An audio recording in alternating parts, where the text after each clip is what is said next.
আসলে আমরা চাঁদাবাজির কথাটা বলি আগে। আমাদের আগে শহরে যখন ট্রাকে করে মালামাল আসতো তখন হচ্ছে বিভিন্ন বিভিন্ন মহাসড়কে দাঁড়িয়ে সবার থেকে চাঁদা নেওয়া হতো, তাই না? কিন্তু এখন হচ্ছে যে ওই চাঁদাটা নেওয়া হচ্ছে না, কারণ আমাদের সিন্ডিকেটটা ভেঙে গেছে। আর পুলিশ বাহিনীও যেহেতু আমাদের রাস্তায় নেই, তার জন্য সেই চাঁদাবাজিটা হচ্ছে না। আর হচ্ছে যে সাধারণত আমাদের দেশে যখন চাঁদাবাজিটা থাকে তখন তারা বলে যে চাঁদাবাজি হচ্ছে, সিন্ডিকেট আছে, এখানে যাচ্ছে টাকা দেওয়া লাগছে, এখানে টাকা দেওয়া লাগছে। কিন্তু এখন সেই টাকাটা দেওয়া লাগছে না, তার জন্য অনেক পণ্যের দাম কমে গেছে। আবার অনেক পণ্যের দাম আগে যেরকম ছিল তেমনই আছে। কিন্তু এখন হচ্ছে যেহেতু আগের পণ্যের দামগুলো কমে গেছে, মানে হচ্ছে সিন্ডিকেটটা হচ্ছে না বা চাঁদাবাজি হচ্ছে না, যার কারণে হচ্ছে আমাদের পণ্যের দাম কমে গেছে। কিন্তু তারা দাম কমাচ্ছে না, কারণ আমরা জানি যে বাংলাদেশে একবার দাম বাড়লে সেটা আর কমানো হয় না। সাধারণত আমরা দেখি যে রোজার সময় দাম বাড়লে সেটা আর কমানো হয় না, তাই না? এখন আমাদের উচিত যে আমাদের সচেতন থাকা উচিত, যাতে হচ্ছে আমাদের যেহেতু পণ্যের প্রোডাক্টে মার্কেটিং কস্ট বা প্রোডাক্ট কস্ট যেহেতু কমে গেছে, তাহলে আমাদের ওই প্রোডাক্টের দামটা কমানোর দরকার, যাতে ক্রেতারা মানে হচ্ছে সুবিধা ভোগ করতে পারে। যেহেতু আমরা নিজেরাও একজন ক্রেতা, আমার বাবা মা জব করে, তাদের মানে সীমিত আয়, তো আমরা চেষ্টা করবো যাতে ভালো কিছু খাওয়ার জন্য, তাই না?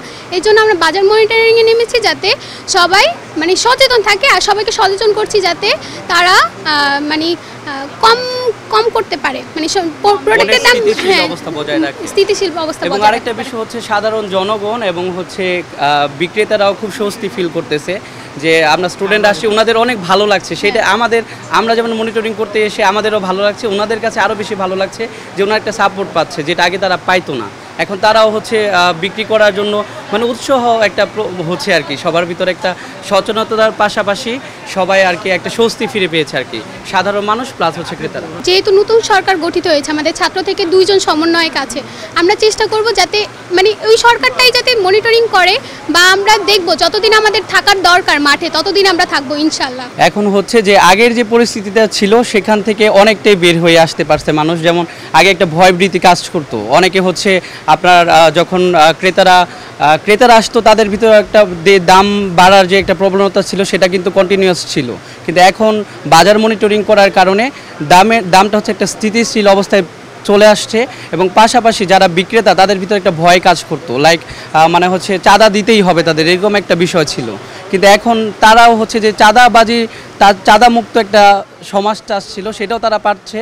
এবং এখন চাঁদার যে বিষয়টা ছিল সেটা মানে বিভিন্ন দোকানে যে কথাটা বললাম সেটা নাই বললেই চলে, যেহেতু এখন ওই সিন্ডিকেটগুলো নাই। তো সেই ক্ষেত্রে তারা স্বস্তি বোধ করতেছে, এরকম অবস্থা যেন সবসময় থাকে তারা সেটা চাচ্ছে। আর আমরা এখানে বাজার মনিটরিং করার আমাদের উদ্দেশ্যটা হচ্ছে যেন চাঁদামুক্ত হয়, এবং অনেকে বলে যে খাবারে ভেজাল দেয়া হয়। তো আমরা সেটার বিষয় সাধারণ জনগণ এবং যারা বিক্রেতা তাদের সচেতন করতে আসছি।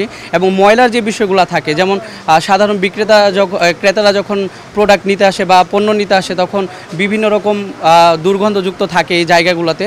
তো এই পরিষ্কার মুক্ত যেন একটা বাজার থাকে সেটাও আমরা নিশ্চিত করার জন্য আসছি, এবং সবাইকে সচেতনতা বৃদ্ধি করার জন্য আমরা আর কি আসছি।